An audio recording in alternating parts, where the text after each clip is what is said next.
उबाठा सेनेच्या नेत्या सुषमा अंधारे यांनी एक पत्रकार परिषद मध्यंतरी घेतली होती। काल देखील मी म्हटलं की त्यांनी पत्रकार परिषदेमध्ये माझा उल्लेख केला नाही, परंतु त्यांना आलेल्या एका निनावी पत्रामध्ये ज्याचं माझं नाव होतं ते पत्र त्यांनी सर्व पत्रकारांना दिलं। ते पत्र नाशिक शहरामध्ये देखील पोहोचलं, काही पत्रकारांनी माझ्यापर्यंत पोहोचवलं आणि आपल्या त्यांच्या नावाने आलेलं पत्र हे माझ्यापर्यंत पोहोचलं, पत्रकारांपर्यंत पोहोचलं। जर तुमच्या कोणाच्या जर सुषमा अंधारेंच्या नावाने आलेलं पत्र जर मार्केटमध्ये बाहेर येतं, ह्याचा अर्थ सुषमा अंधारेंनी ते पत्र जे आहे माझं नाव न घेता सर्वांना दिलं, हा गुन्हा आहे। जर आम्ही तुम्हाला वाटत असेल आम्ही कुठं सहभागी होतो, आरोपी होतो, पुरावे द्या।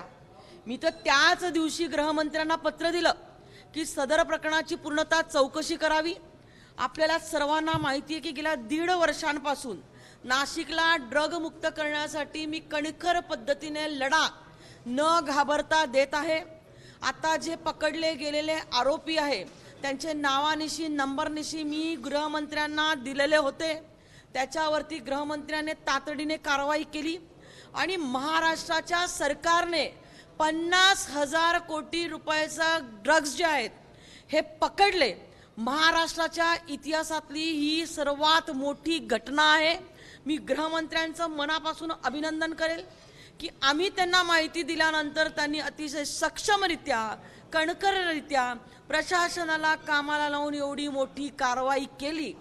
सुषमाताई अंधारे ह्या सातत्याने कुठलाही पुरावा नसताना विरोधी पक्षावरती आरोप करायचे असतील तर तुम्ही पुरावे द्या आणि मग खुशाल आरोप आमच्यावरती करा, परंतु कुठलाही पुरावा नसताना कोणीतरी आमचे राजकीय विरोधक तुम्हाला पत्र पाठवतील, ते पत्र तुम्ही मीडियाला द्याल, ते मीडियम आमच्या मतदारसंघामध्ये फिरवाल, आमची बदनामी करण्याचा जर तुम्ही प्रयत्न करत असाल तर निश्चित स्वरूपामध्ये मी उद्या त्यांच्यावरती हक्कभंग आणणार आहे।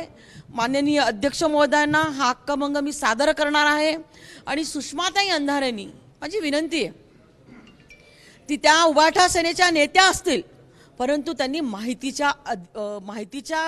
घेतल्यानंतर पूर्णतः त्यांनी बोलायला पाहिजे। विरोधाला विरोध म्हणून, राजकारणाला राजकारण म्हणून त्यांनी काम करता कामा नये। आत्तापर्यंत करीत असलेले सगळे आरोप हे त्यांचे खोटे आहे आणि ललित पाटील हा उबाठा सेनेचा पदाधिकारी होता। हे प्रकरण सगळं मी उघडकीस आणण्याचा प्रयत्न केलाय नाशिक जिल्ह्यामधनं। आपण बघितलं असेल की मी त्या विषयाच्या विरोधात सातत्याने बोलतीये आणि हे ड्रग प्रकरण मी उघडकीस आणलं म्हणून तर माझ्यावरती आरोप केला जात नाही ना, हा माझा त्यांना प्रश्न आहे। आणि त्यामुळे सुषमाताई आम्ही बोलल्यानंतर प्रकरण उघडकीस आल्यानंतर तुम्ही बोलतायत, हे प्रकरण मुळात उघडकीस मी आणलं, तोपर्यंत 1.5 वर्ष तुमच्याकडे सत्ता होती, 3 वर्ष तुमचे मुख्यमंत्री होते, तुम्ही कधी ड्रग्सच्या विरोधामध्ये एकही कारवाई केलेली नाहीये। एक कारवाई उद्धव ठाकरे सरकारच्या कालावधीमध्ये ड्रग्सवरती झाली नाही, परंतु फडणवीस सरकारने आता 50,000 कोटी रुपयाचे ड्रग्स पकडलेले आहेत।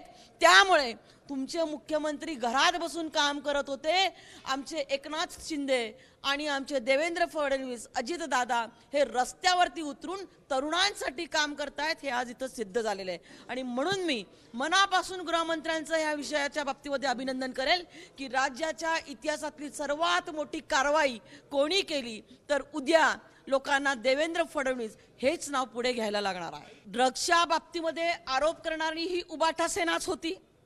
उबाठा सेनेच्या नेत्यांनी आरोप केले।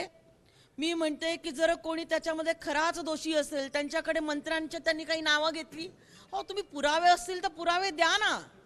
आमदारांची तुम्ही नावं घेताल, आमदारांचं जर कुठं कनेक्शन असतील तर त्याचे पुरावे द्या, सरकार निश्चित कारवाई करेल। जो कोणी दोषी असेल त्याला हे सरकार पाठीशी घालणार नाही आणि आमची मागणी आहे की ह्या विषयामध्ये जो कोणी दोषी असेल त्याला सरकारने पाठीशी घालू नये। त्यामुळे उद्धव ठाकरे सेना का आरोप करतीये, त्यांचं सरकार केलं, त्यांचा पक्ष फुटला आणि ह्या नाराजीच्या पोटी ते नाराज होऊन आज आपण बघत आहोत की ते डिप्रेशनमध्ये गेलेले आहे। एकेकाळची बाळासाहेब ठाकरेंची शिवसेना आणि आजची शिवसेना आपण उबाटा सेना जर बघितली त्याच्यातला जमीन आसमानाचा फरक जनतेच्या पुढे गेलेला आहे आणि त्याच्यातून हे आमच्यावरती खोटे आरोप करण्याचं काम उबाटा सेनेच्या माध्यमातून चालू आहे।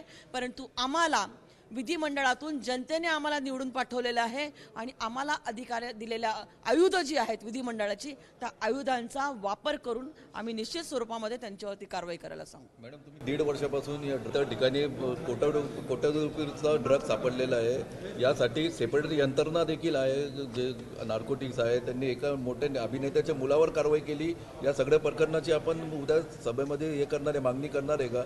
याच्यासाठी स्वतंत्र जे यंत्रणा आहे आपण बघितलं की आदरणीय गृहमंत्री यांनी परवा एका ड्रग्ज विषयाच्या प्रश्नावरती उत्तर देत असताना खास त्यांनी अँटी नार्कोटिक्स एक सेल स्थापन केलेला आहे महाराष्ट्रामध्ये।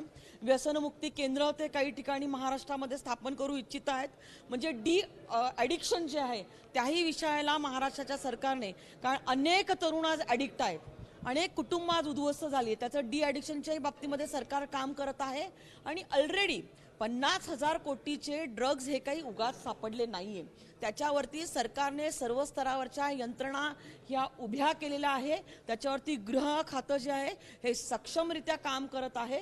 माझा प्रश्न आहे की जे आज गृह खातं काम करत आहे ते मागच्या 3 वर्षामध्ये का केलं नाही? उबाटा सेनेला ड्रग्ज विषयावरती बोलण्याचा काही अधिकार नाही, ललित पाटील हा त्यांच्याच पक्षाचा होता आणि म्हणून 3 वर्ष तुम्ही मुख्यमंत्री असताना हा विषय दाबून ठेवले का, हा माझा त्यांना सवाल आहे।